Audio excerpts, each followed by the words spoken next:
Samantha, thank you so much for coming back onto the show. You're welcome. Thank you for having me again. Round two. I want to say before we get started that the reason we discussed having you back is because where I was at on my journey during the first time you were here didn't allow you a lot of space to speak. It's okay.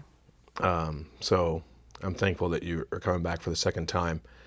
I wanted to ask you about the business that I know you to have with the contrast therapy, because that's how we met, right? Yeah. But you also do another business. Can you talk kind of how those two coincide and what you do for a living? Sure. So 3 Degrees was, came out of fruition from, so I had 13 years sober. I relapsed after my son was born.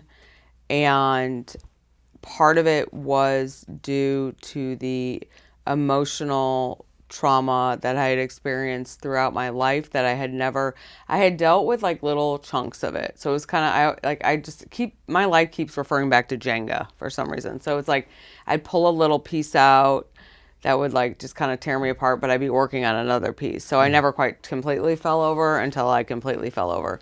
And that was, after my son was born, I wasn't working. I'm like total like entrepreneur, love to work. And then I was in a relationship with someone and they had 20 to 30 years sober and they started drinking when I was pregnant. I totally not their path. Not like I probably would have done it if I were them. They got sober at 16. And postpartum, all that good stuff. So I had... May I ask, just so I kind of have a timeline, how old is your son? He's 7. Okay. So we're talking about 8 years ago when this part started. It's crazy, yeah. So that sort of happened, and there was just so much trauma. And I was struggling with anxiety and depression, all the things that I had not had in really since probably in high school when I had more depression. Mm-hmm. And so I started drinking and that sort of went on for a while. Then I got sober and then I relapsed again. And it got to the point where I couldn't even deal with like the day-to-day, like a day-to-day life. I was drinking so much. Every day at 4:00, it was like I needed a drink. And I just couldn't cope with life. Like everything was so overwhelming. Like my kid, my divorce, running a business, like you name it, I couldn't do it. Like it was like almost like just making a meal was too much for me. I hit a point, and everybody always said, because in my past I've been through a lot of things, a lot my own doing, but they're like, you're so strong, you're so resilient, you've got this, no big deal. And I'm like, no, I need help. And I got sober again for a little bit, and then I did get back into it. And once I sort of hit my final, last drink, I had lost some significant people in my life. And that's when I think that's where I realized, this is a problem. My addiction is now affecting other people, and they don't even want to be around me because it's to that point. So when you say lost, people walked out of my life, life, basically. Yeah, I was in a relationship with a guy, and my higher power put him in my life to get me sober. And I know that today, I don't even know if I would be with him today, but what had happened was it was like everything I look for in a guy was given to me, and he was super loving. And would it have worked out had I'd stayed sober, who knows? But to have someone just walk out of my life like that was a big wake-up call for me, because through my addiction and all the shit that I've done in my past, I've never once lost anybody. Like my family, my good friends are still my friends. They've always supported me. And through that journey, I got back into anything that is going to be help me with the emotional part. Yeah. And I've done a lot of talk therapy in my life, and I just felt like that wasn't going to be enough. And I'm like a physical contact, touch is like my love language. Tangible? Right? No. I don't know. But physical touch. For me, this is how I got in the contrast therapy. Okay. Is physical touch, and this is how I think of it. Is physical touch is my love language. And for me, talk therapy wasn't getting me to where I wanted to be. And so I started to try things that I would physically, they say physically will help you heal emotionally. So somatic healing, doing breath work. What's somatic healing? Reiki. It's different movements and breath work. Okay. There is, there's Reiki, there's different types of massage, there's healers and energy workers. Like I did it all. And I really wanted to try doing the cold plunge, like the hot cold. And so I ran an event and I brought, 20 people together and we did breath work in the beginning, cold plunge, sauna, cold plunge. And I was like hooked. I mean, I loved the way it made me feel. I love the community vibe about it. I love that people were coming together without their phones and all the bullshit. And you're so scared and there's so much fear going into it that you have to become really vulnerable and like rely on these random strangers to help support you through that. And I think that was like incredible for me. That's the thing I did with you guys. Yeah. Right? Yeah. And so I was like, well, what if we put this thing on a trailer and we drove it around and we did like events and like, it was kind of like an idea. I have a lot of ideas and I did not think this one would actually happen. And then one day I did a couple of them. And one day a guy in the sauna was like, well, let's do it. He's like, I'll do it. And he's like, I would totally just let me know what you need from me. And so he and I kind of went 50-50 in it. And then we hired a breathwork coach and he's part of the business too.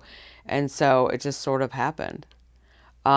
It's Wait, is it 3 degrees? Because there's three partners? 3 degrees. No, because there's breathwork, cold plunge, and sauna. There's 3 parts of it. Yeah. Okay. Yeah. We'll take on another partner if we really feel the need. But it'll still be 3 degrees, not 4 degrees. Yeah. Yeah. Like the band. Yeah. Is the band 4 degrees or 3 degrees? I don't think it's either. I think isn't it? No, it's like 3 It's a double digit, isn't it? No, it's not. Like Doing what, the boy 10 band? degrees? Yeah. 8 degrees? Can we look? You let us know what that is. What is the band? It's a boy band boy from the band. 90s. 98 degrees. Oh, there's that one too. Maybe you are right. I don't know that there's I a don't single know. digit degree. Anyway. 7 degrees of separation. Yeah, there we go. Either way, I apologize. I digress. You're okay. But yeah, so that's how that happened. Okay. And so it's just really new. I've been in this space, like this whole biohacking, optimize your health thing for 20 plus years. So for me, it wasn't like that odd, but it's definitely odd to St. Louis. So and you don't, But well, I we're don't know doing that, based on our previous discussions, I don't think there is anything where I'm like crossing a line. But No. during this other time, you were in the health and wellness space during your relapse and during your addiction. So essentially you were a functioning alcoholic, right? But you were still in health and wellness. I know. I think that was part of like what would like That's contrast therapy right there. Right? No shit. Like, I mean, it would eat me alive. Yeah. Like, I'd be like, well, I mean, I also had 13 years of sobriety behind me. So Okay, I going was into this. Yeah. I mean, I was like in the program. So I have that.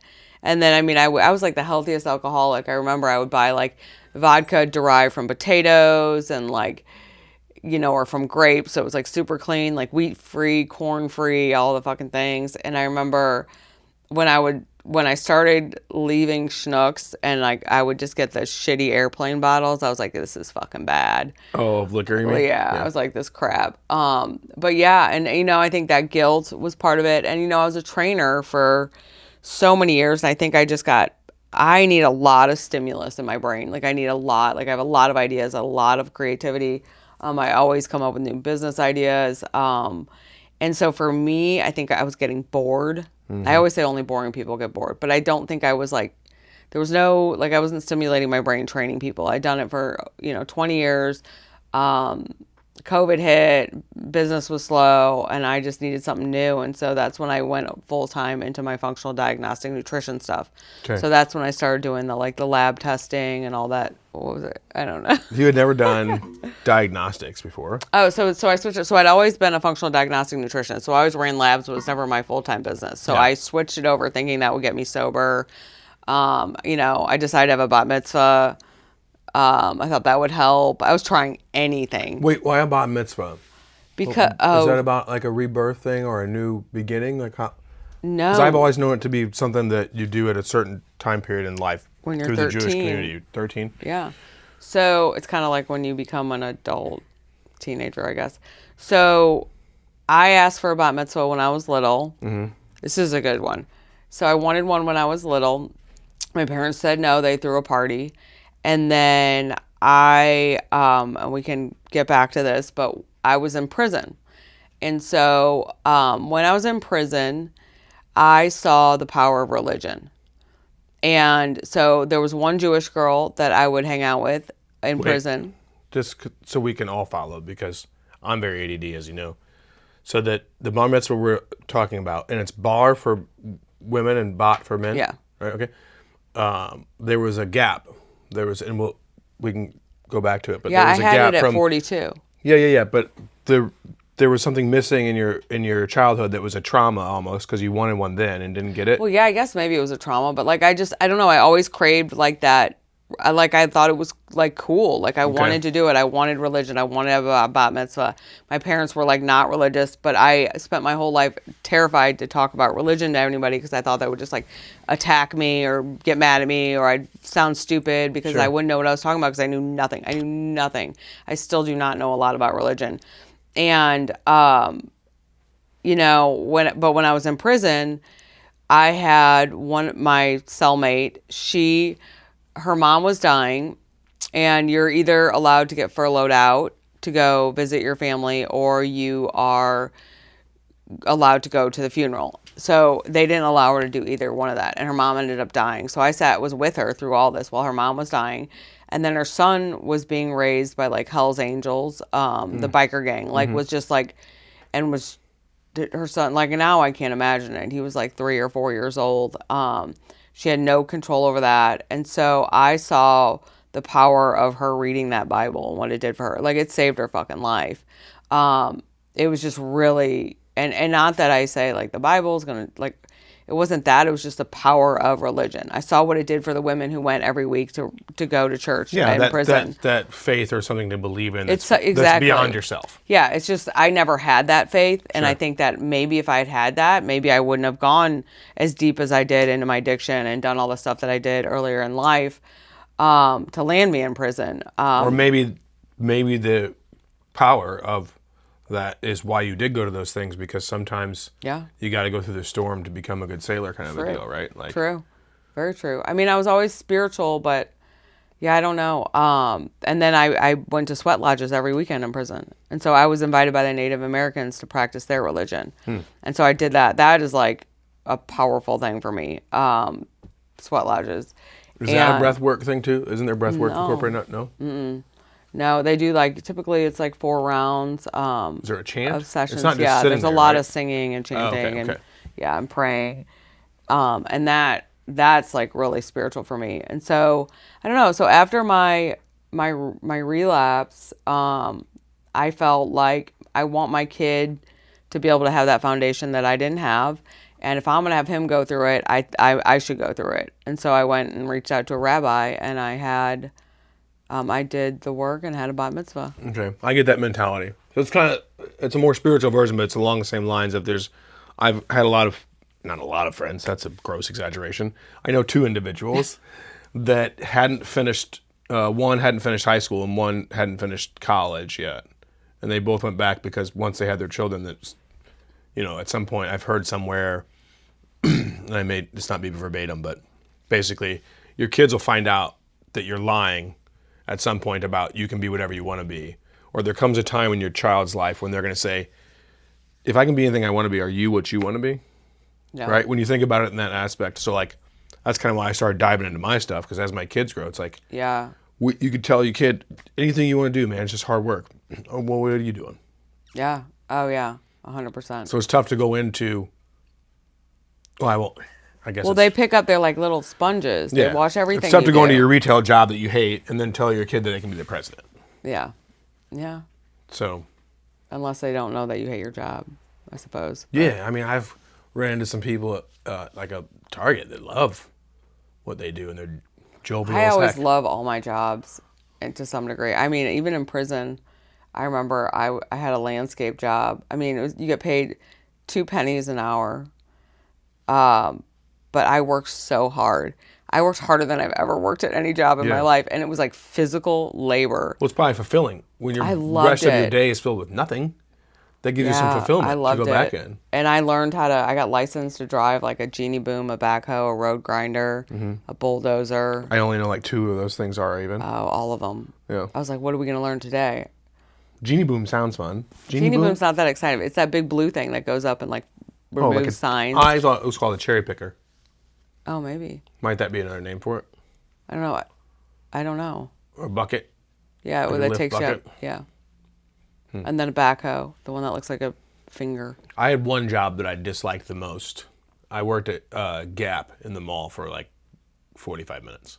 I liked my retail job. I loved my retail jobs. I was an Abercrombie kid for like 5 years. Oh, you were? Yeah. Did you stand in front like this with your shirt off? Boxers and a Santa Claus hat. Oh, you literally were one of those And I was guys. like 16. So like hindsight, like that's terrible. Jesus. But what That explains everything. does it? Podcast is over.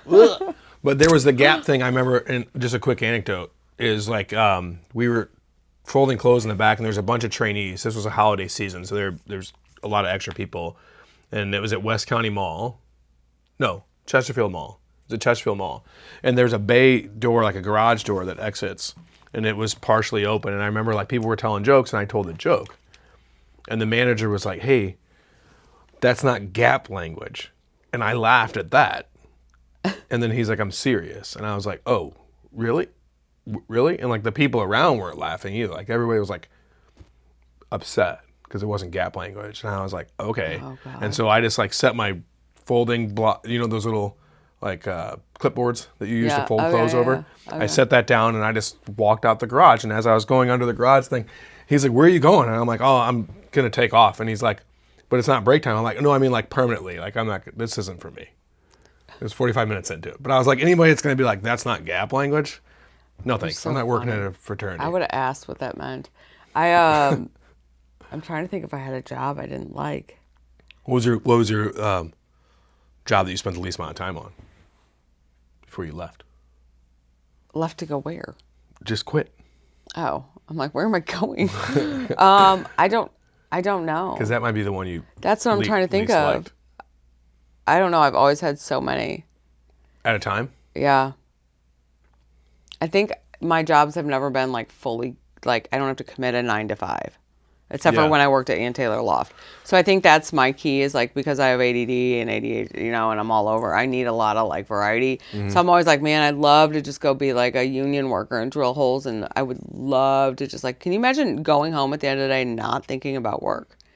I've tried that. I was in corporate world once when I was Do rebuilding you still my take it business. home? Mm-mm. So like, I don't know. And a lot of people prefer that. Oh my God, it sounds amazing. You shut it on, shut it off, shut it on. Like, But having to be somewhere every day from 9 to 5, like, might probably make me crazy. it gets really monotonous. Because, like, really some quick. days I'm driving a wood barrel sauna around town and, like, helping people heal that way, or I'm on Zoom calls all day, or I'm DJing it wherever, or I'm making bone broth to sell, or I'm training people. I've been or, buying bone broth. I didn't know you made it. I do. That's a side hustle. Yeah. That's probably, It's always in my you don't have garage. to say the pricing on the show, but I know that I can tell you I paid nearly $50 for a canister of it. It's $15 a pint. Is it like a teach me how to fish kind of situation too? Could I learn how to make it? Yeah, I'll teach you. I won't like take the idea and be like Corey's bone that, broth. It's not my idea. I think other people are doing it. Yeah, probably. It's just convenience. People like it for convenience. I just keep it in my freezer. One of my 15 freezers in my garage now. I'm like Dexter. So I want to Dexter. I have so many things. I want to run a quick spot of just your flash video for like a insert commercial, so people kind of get an idea of what contrast therapy is. Okay. On this, and then when that cuts, I want to come back and talk about why you got into the space and kind of a little more in depth about your journey. Okay. And we're back on a commercial break that we just inserted. It's a new thing we're going to start doing. We talked briefly about donkeys, and I just wanted to share. Why do you say it with such a funny donkeys? You change your whole voice when you say donkey. Do I? Yeah. Donkey? Now it's normal. Oh, because I'm kinda probably consciously thinking. You went deeper for the donkey before. I think it's from Shrek because I was so enthralled with the way he says it. Exactly. Donkey. Yeah. Like that. I say wolf weird. I don't pronounce the L. Did you see the There's a new movie that came out called Wolf, something Wolf with Brad Pitt on Apple. It wasn't as good as I thought it would be. Is it a drama? It has great people in it. I tend to not watch dramas or horror films. It's intense. Oh, yeah. I don't like that unless I'm camping. Okay. That's the only time I get intense. I don't know. It's Do about... you get that? No. I only get intense when I'm camping. I don't get it. That's where I sleep. Oh. Intense. Get intense. Intense. Is that going to be your Halloween joke? No, I have a hard-boiled egg one that I like to use. What's your favorite fruit? What's a ghost's favorite fruit? A blueberry? Yeah. I didn't even know that that was the answer. I just kind of went there. I'm pretty good at puns, so oftentimes I can figure out a good, terrible joke. My go-to Halloween joke was always, this is probably inappropriate for the show, but not terribly. What did the egg say to the boiling water? I don't know. It may take me a while to get hard. I just got laid.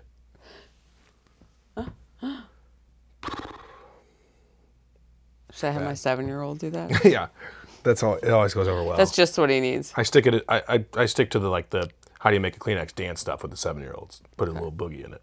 Okay.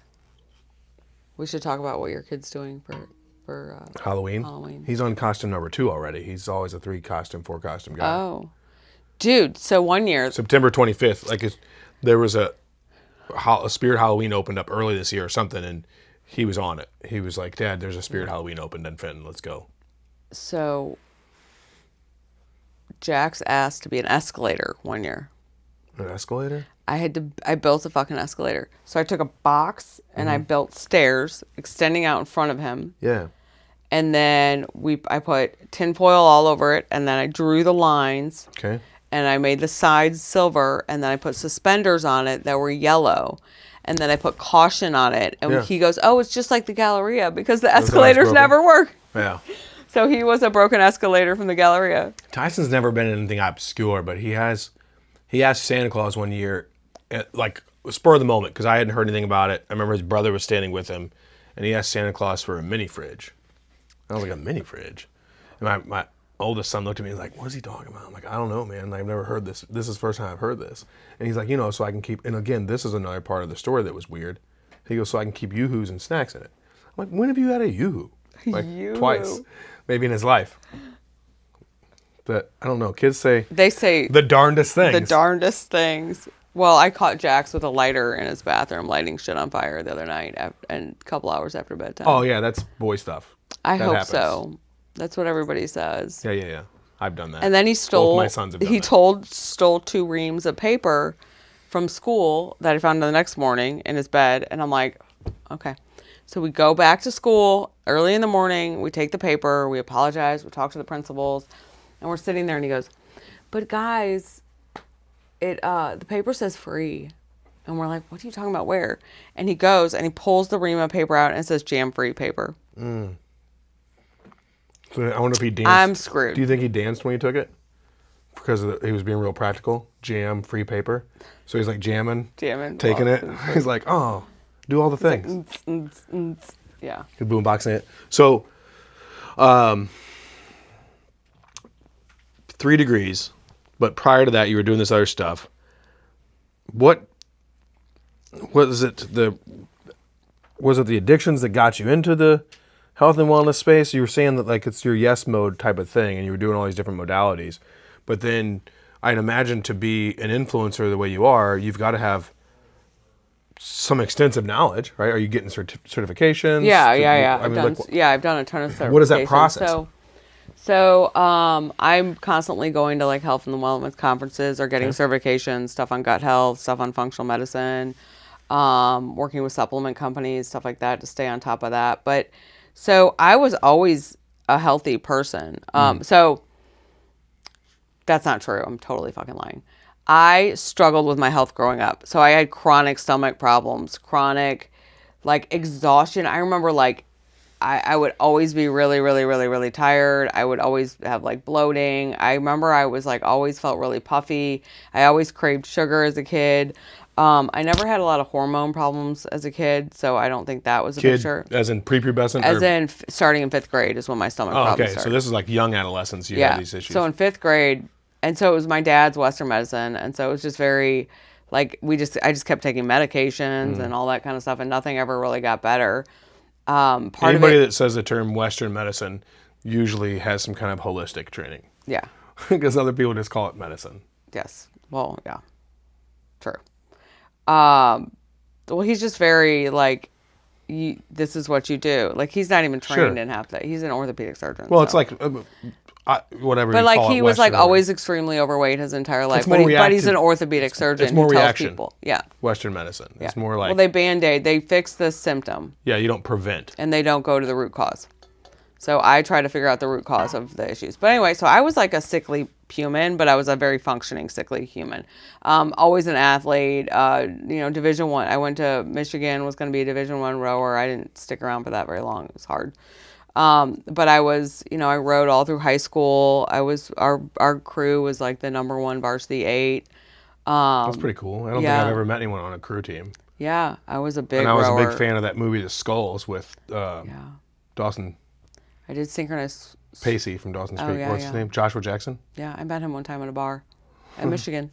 And He's then probably filming that movie with Ryan Felipe. yeah, right. When I was rowing.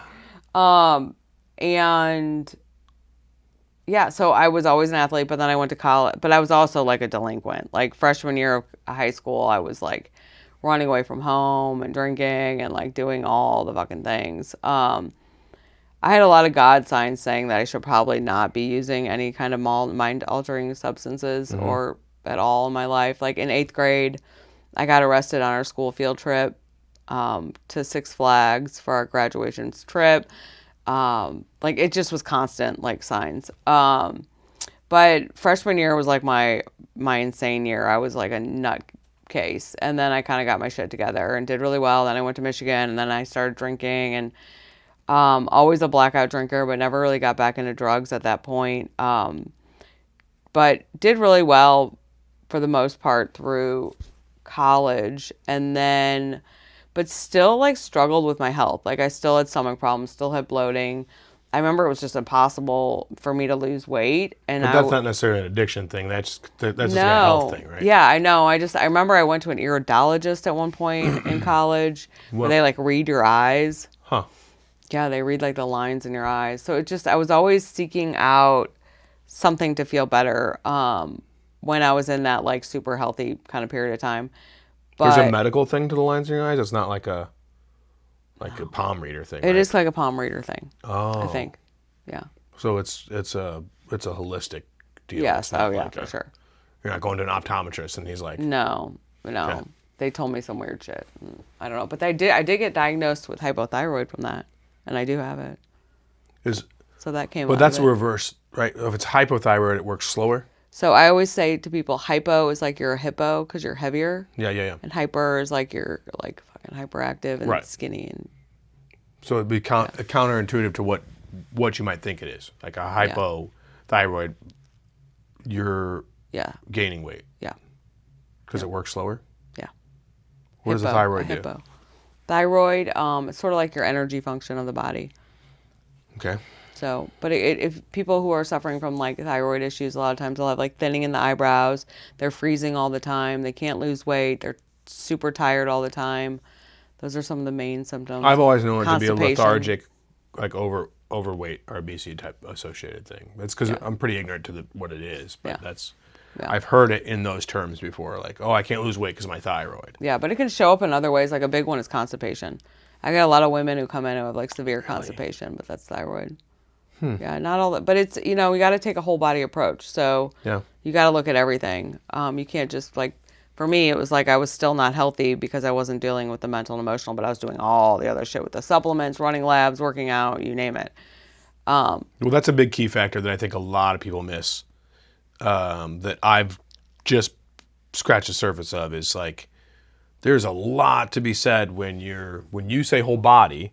It's not just like, make sure you don't skip leg day. Yeah. Whole body is like, I'm working on my mind, my spirit, and my physical being. Yeah, it's everything. Simultaneously. Yeah. Because it all really does click. And relationships even, like it Yeah. just expands, like boundaries, relationships, that can like, I mean, if you have a unhealthy, like I have some clients that are just, I had one client that she was amazing and I'd worked with her for so many years and a trainer and then other stuff, and she just couldn't get better and had chronic back pain. And I finally one day said, dude, listen, I can't do anything else for you. Like I literally cannot do anything. The only thing I can tell you to do is to probably leave your husband. And that's not for me to say. That's something you have to say, but I guarantee, I bet if that you got yourself out of that relationship, that isn't working for you at this point, your back pain will go away. A manifestation of And guess stress. what happened? Yeah. Eventually she did leave him and her back pain went away. I had severe abdominal pains, I would say 17-ish, that I can recall, maybe a little earlier, until my late 20s, early 30s. And every time I went in, I had surgery. And it was getting really monotonous. Oh, that's a lot. I had umbilical hernia repaired. Okay. Then I had my gallbladder and my appendix both taken out. Oh. Then I had a biopsy done where the point where they were like, it's not whether or not you have, it's how far along is it. And then it was just an enlarged vein. So like every time I was going in, all these doctors were just racking up surgeries and medical bills. Like I look like Frankenstein on my abdomen. And I'm still having them. And they're really severe. I'm like, look, at this point, I've got nothing vestigial. No, not anymore. Oh, okay. And I'll tell you why. But I've got nothing vestigial left. Like everything that's inside me, I need it to survive. And so I was like, man, this sucks. And so the head of Mercy, like whatever I don't know what the title is, but the main doctor was like, so at this point, we don't know what it is, but the pain level was obvious when I was coming in there. It wasn't like I was being a hypochondriac like that. He was like, how's your stress level? And I How was old were like, you? Probably when they finally got to this point, probably like 28. I was pretty heavy at that time too. I was probably almost 300 pounds. I was 296. Jesus. Yeah. For perspective, I'm like 194 right now. Oh, yeah. So that happened, but that's not even what fixed it. What fixed it, because that's got me to working out and lowering my stress and stop eating stuff, but I still had these burning pains up until like 38. And I was like, dude, my stomach is jacked up sometimes. Well, you don't have a gallbladder. That part of it. is part of it. So You need to take some bile. well, a guy at my church was like, what's your diet? And I was like, I eat pretty clean, man. He's like, what does that mean? I'm like, Yeah, right. meat, a lot of meat, and just mostly milk. I was drinking barely. Water wasn't in my diet. I was probably going through 6 gallons of milk a week. God, I always tell people you're not a 3-year-old. Like He or told me I'm toddler. not a baby lion. Yeah, He's like, you're not a meat and baby. milk? What are you doing? He's like, that's why your stomach's jacked. So I took off, like now if I have dairy, Well, so you got to remember, cottage like you don't have a cheese or yogurt. gallbladder, so you can't process fat properly. So you should take ox bile. I have a great supplement. I'll tell Or you what to get. sugar. Yeah. So like if I've had 3 margaritas Yeah. in the last 10 years, whatever, since I've had my gallbladder taken out. Oh yeah, you told me this. Yeah, and like white as a ghost, chest tightening, like And it could be gut. terrible, blood whatever. Sugar. It's a lot of things. Or if I take certain medications like NyQuil. I've only done that once because I was not thriving. What is it? You need NyQuil, whatever. I was on the floor, like phone in my hand, 911, ready to press send. My son's asleep in their room. There's the bathroom, and I was like, man, if this pain doesn't go away, I've got to call an ambulance because I could feel my liver, like no, inside my body from the NyQuil. Huh. So Yeah. I don't know. I try and stay really healthy about Yeah, things I've had now. a lot of poked and prodding. Yeah, I had elective surgery because I thought I had endometriosis. They cut me open. I did everything. Well, at least you're proactive. I always tell people I will work with anyone who's proactive. You have to be proactive, not reactive about your health. And Yeah. we are such a reactive society about our health. Like, don't wait until you get sick. Take care of yourself now. Like everybody waits till they're sick. Well, because I'm beyond midlife. And People always say like, midlife's 50. Like, good Yeah, luck but- living to 100 for everybody. Yeah, but I'm already like, I've just struggled with my health. Like some people are just born with the shorter end of the straw. Yeah, stick, sometimes whatever. it's Maybelline. Yeah. Maybe she's born with it. Maybe it's Maybelline. So, So I just am super proactive. Like I just feel like I got but a you lot got of, that way because you were jacked up as a child. I think I was just born with that. Well, I mean, I have PCOS. I have polycystic ovarian syndrome. I was undiagnosed for years. I Are we think supposed to put like links to these words? Because there's no way. you can. Some people might know. It's one of those, But also, if you know, you know things. yeah. Well, if you suffer with like acne, you can't lose weight, you have horrible hormone problems, you're kind of hairy, get a lot of ovarian cysts. Those aren't necessarily all the symptoms, but those are kind of PCOS symptoms. Huh. But Sounds like lupus. your testosterone's high, not really. But The hairy part oh, okay. But and the acne part, those are lupus things. maybe. But they could never. But it was sort of the same thing. Like they could never figure it out. Yeah, the origin of it. No, sometimes I think like, well, I was also on a ton of antibiotics as a kid, so I think I had poor gut health. Just starting there was kind of where it started. Just a lot of antibiotics. I had a lot of sinus infections, and then Antibiotics has your body adjust, like your the things inside your body just tears apart your gut. and they kills the good metamorphosize to where like they're not as effective, right? Like if you're using a lot of antibiotics earlier on, they don't work as well later. Yeah, you can be antibiotic resistant. So I think that's part of it. I also feel like I was outdoors a lot. So I think if I had a compromised gut and then I was always like at summer camps or swimming in lakes, like all summer was outdoors, you're going to be more exposed to like bug poop and picking up parasites and things like that. And I think if you don't have a healthy gut, that's where they stick around. And I probably had something a majority That's of my a life. thing? Bug poop? Bug poop, yeah. What do you think? I mean, I know they poop, but I didn't know that it affects me as a person. Well, if you can't flush out like parasites and things that go in your body because your gut is unhealthy, then they're going to stick around. So they see an X-ray vision. So it's like night goggles. So parasites will see like hot, cold, blah, blah, blah. I mean, you're not right? talking about just generalized like a beetle on the ground. You're talking about like specific... parasites that want to like live in your body Got and it. things like that. Parasites, a beetle isn't a parasite because it's not trying to like live Yeah, of off course. of you. No, that's where you threw me off because you said Yeah. bug poop. So my imagery is No. like ladybug Yeah, season okay. when there's 45 of them on my windowsill. Like, should I be concerned that their poop is dust, like turning into dust in the air? I'm breathing it in. Now I'm full of ladybug shit. Oh boy. That's where my head goes. Jeez. All right. Well, anyway, they see in like X-ray version. So they're going to see if you're a hot body pretty much or a cold body. If you're a cold body, you're healthier. If you have a higher temperature, you're going to be hotter, right? Oh, yeah, like resting heart rate. Yeah. So not really. But so if your body temperature is higher, you tend to have more inflammation. Okay. So they're going to gravitate towards someone who is sicker and has a higher temperature because they're going to be easier hosts to live off of because you're not as healthy. If you're healthy and thriving, they don't want to live off you. So they'll stick around. So if you eat something that might have a parasite on it, it's going to stick around if you're unhealthy. Your body heats up when you're fighting off disease? It can. If you can't, yeah, when you're trying to fight inflammation Like that's or part when of the you're fever? chronically sick.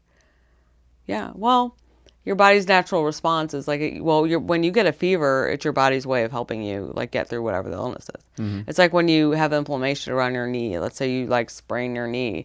If you get that inflammation, that's the cortisone in your body trying to fight like a natural reaction. That's protecting that wound. Yeah. Okay.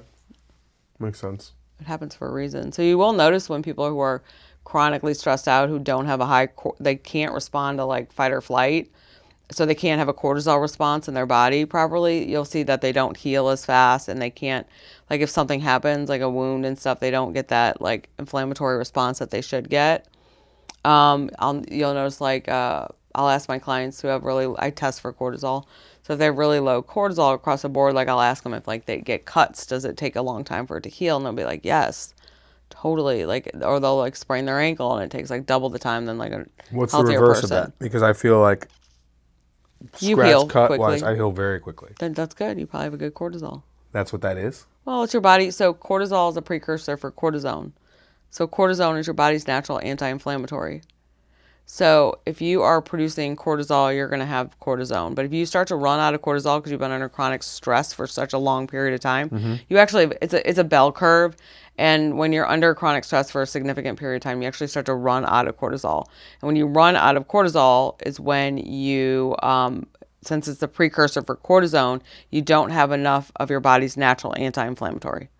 Or you won't have as much. So cortisol is one of probably several, I don't know. But that's where we're tying in now the total body health that you talked about. Physical well-being, your ability to fight off disease, The way you are Yeah, it's part of it. emotionally and stressful ties into your physical being in that sense, right? Because if I'm stressed out Oh yeah, and yeah, I get a yeah, cut, 100%. it heals slower. Yeah, I mean, Essentially, I mean, I know you're not yeah, like like speaking. so, like with the cortisol thing is like that. You'll see like a lot of stuff on Instagram and stuff like that now, where people are like, "Do you have cortisol dysregulation and all this?" But a big part of it is like you have to like, are you overtraining? Because when you go and you run for an hour straight, that's a stress response in the body. Yeah. And it's a significant one. Nobody needs to, I mean, Olympic athlete, you're not, like most people aren't Olympic athletes. And Sure. if you want to run a marathon, go for it. Like I'm not saying don't. If that's a goal and it makes you passionate and it's your passion and it makes you super But a happy, lot of then people are that's probably great. replenishing things in a certain way. A Too, lot of right? people aren't. A lot of people are going and running that stuff and not taking care of their bodies at all, I think. But most of us don't need to do an hour of cardio. It's like a super stress response on the body. So if you just do like 20 minutes of like hit intervals, that's going to be way more effective and less aggressive, or less like, it's not going to take a bigger chunk out of like your body's energy system, which is sort of like your cortisol is a big part of that. So it's all, you got to look at anything as a stressor. Anything is like anything that can happen in your life, the good, bad, it doesn't matter. Your body will respond to it with a stress response like cortisol. So if you're having a wedding and you're super excited, but it's super stressful, your Yep. body will still respond to that as it's a stressor. So I have people who get like super tanked and like all of a sudden putting on 10 pounds. They're not going to the bathroom right, whatever, after like some sort of really big event. It's just because it was a great event. They loved it, but it was so stressful in the planning process that it's caused a lot of cortisol dysregulation. But I mean, breathing, supplementation, working out properly, getting enough sleep, that all plays a role in that. So everything in moderation is real, Yeah, even or in the just sense finding of that good, balance. of good things too, right? Yeah, or being able to like, let's say you do have to do like life happens, shit, Dietary wise, is that true as well? Oh yeah, your nutrition's like the foundation of all of it. I Like, think. should you throw in a grass-fed greasy hamburger every once in a while? Fuck yeah. I mean, the bun isn't probably the best, but Sure. you know, But it's I not always bad. I always get people to the point where like they are able to have a cheat meal and not feel like crap the next day. Sure. So I'm pretty realistic about like my stuff where I'm like, don't ever touch this chemical and don't do that. Like it's just not realistic for my clients. Like I get busy moms and parents and entrepreneurs and they just it's just not realistic. We're going to So- start doing a treat yourself day once a year. I've got some friends gathered. If you'd like to be a part of it, we're going to rent, like, have you ever watched Parks and Recreation? No. With Aziz Ansari and one of the actors on there, they have a treat yourself. So they rent a limo and they go like pedicures and they eat like steaks with butter and then they go shopping. Steaks with butter aren't bad. I know, I'm just saying. Oh.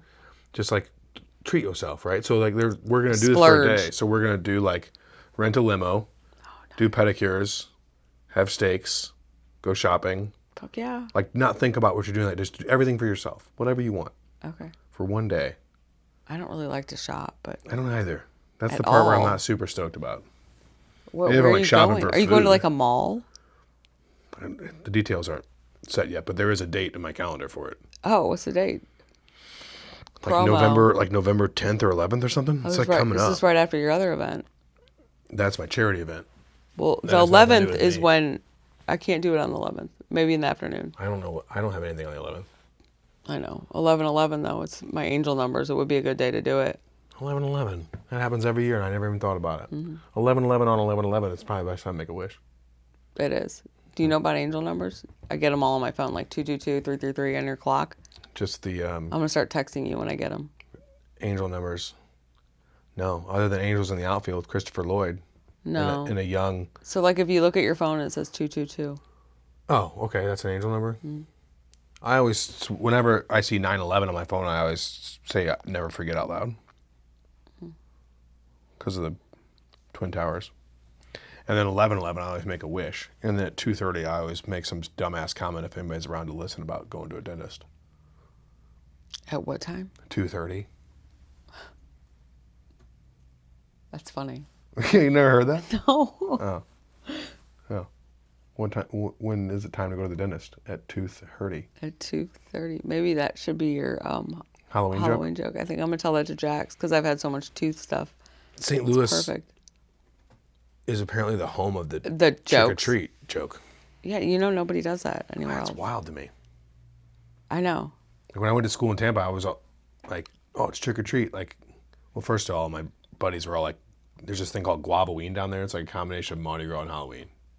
It's nuts. Where's this, Miami? Tampa.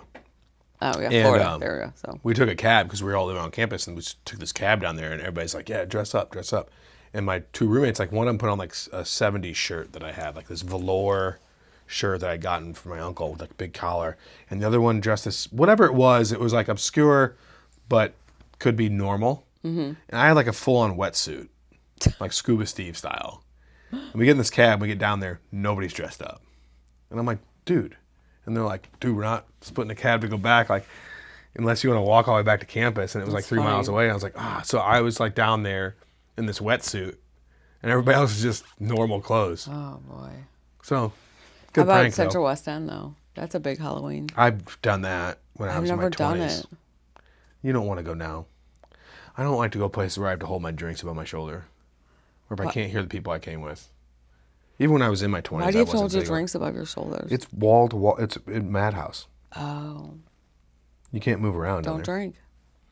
I don't. Problem solved. I don't want to hold my water bottles. Whatever I'm doing, I don't like to move. I have a proximity thing, so especially if people can't walk in a straight line or a certain direction, it really bothers me. Maybe you should go down. Like when you have those people that are like, oh, you're like doing this thing to get around them. I just stop at some point and stare at them. I've gotten less like aggressive about it. Maybe you shouldn't go to the mall on your splurge day. No, I'm not aggressive any longer because I don't have that anger inside that I used to have. So I'm more like forgiving, but I'll just stop. Because especially nowadays, young men are like, I'm like, what? Just pick a path, man. Just go. Pick a path. They get nervous. You make it a whole thing. Pick a path. What path? And you get in it. Do you want to be on my podcast? Let's talk about your path. Yeah. Maybe it is a subconscious thing. Like they can't walk in a certain direction because Which is funny because you've had trouble picking your path. Of which, a lot of things. I don't know. That's what I'm saying, just in general. Purpose. I didn't start doing all this stuff until I was starting to let go of like the need for affirmation. It seems counterintuitive, right? You think like, oh, you're doing podcasting and you're doing all these shows and blah, blah, blah. That in some people's mind, that might be a fulfillment of affirmation, the need to be Heard. Yeah. But in actuality, this is what I've always wanted with my life. I was just always afraid of what people would say or think of it. And so I finally Of a podcast? Of just being a talk show host. It was really special to me. Like, so my grandfather, when I was young, I always just looked up to him so much. And he would let me stay up late sometimes and watch Johnny Carson. And then if we got a little later, we'd watch the Benny Hill show. But Johnny Carson, I used to be enamored. So like growing up in my brain, I always wanted to be in acting, but more specifically, I wanted to be a talk show host. Like at 7 years old, I wanted to be Johnny Carson. Huh. I didn't want to be Jean-Claude Van Damme. I wanted to be Johnny Carson. And so I was always nervous about that. I did radio for several years, many years ago. I had a radio show. But like this part of things, I was just like, no, because like, what if people say this or what if people do that? And then I finally got to the point just not that many months ago where I was like, who cares? Oh, yeah. How old are you? 40? Yeah, it's 40. Is it? Uh-huh. I turned 40 and stopped giving a fuck. Yeah. I was like, I know what I need to do, like on social media to really make I care about how I make other people feel in the sense that of was being the thing. kind, It but was I'm like, not worried about what they think But I of was me. like, man, I know I got to break into this social media thing. And like, I was kind of doing it a little bit. And I was like, I hit 40 and I was like, fuck it. Yeah. I don't care. If someone doesn't want to follow me, don't follow me. And there's so many people who do want to learn about their health, or if they don't like the way that I'm doing it, go follow somebody else. Like, I do not care. I wouldn't do social I'm media not if I didn't have to. offended. I'm not offended by it, but like, I know my personality, and I know that if I put something that wasn't at least funny and like slightly stupid out there, but with like some educational component to it that was like, and kind of ADD, different topics, that I'd be bored. So your Instagram's kind of like a variety show. It's just all over. Speaking of Benny Hill, it's like kind of. I know. I have a good post coming up soon. One thing I've started doing is this. Is that I would like you to bestow upon myself and those watching and listening one piece of advice that you've found to be valuable in different aspects or different time periods in life that's kind of carried over. If you could do one, and I liked it. I like this question to be on the spot. That's why I didn't previously ask you, because I want you to think about something that if I were to ask you this again in 6 months, it might be different. So what's Okay, so say it again. one piece of advice that's helped you at different benchmarks in your life that has stayed true as something you would tell someone else as advice? Only boring people get bored. Only boring people get bored. Someone said that to me, and I swear to God, I say it to people at least 5 times a month. Because people complain about being bored all the time. Yeah. And when someone that said that to me, I have never been bored a day in my life since then. And it's 30 years later. I heard it about 30 years ago. Only boring people get bored. And I like that. That was a good one. That one comes up a lot. And one thing I've taken away from this today, and this is another thing I like to mention, because not only have I become a better listener, so it helps, but one thing I've taken away from today is the reaffirmation of a whole body look at yourself, and whole body health isn't just your whole physical body. Yeah. It's your mind, it's your spirit, it's your stress level. Yeah. People around you. Yeah. So I'm Everything, grateful your for you reminding me for that. Yeah, your gut. Reminding me of that. Yeah. Yeah. I appreciate you having me on. This was great. You were an amazing listener. Thanks. Thank you. This was good. You're doing great. I'm working hard on I'm it. proud of you. I appreciate it. We'll have to have you back again. All right. All right. Thanks, guys.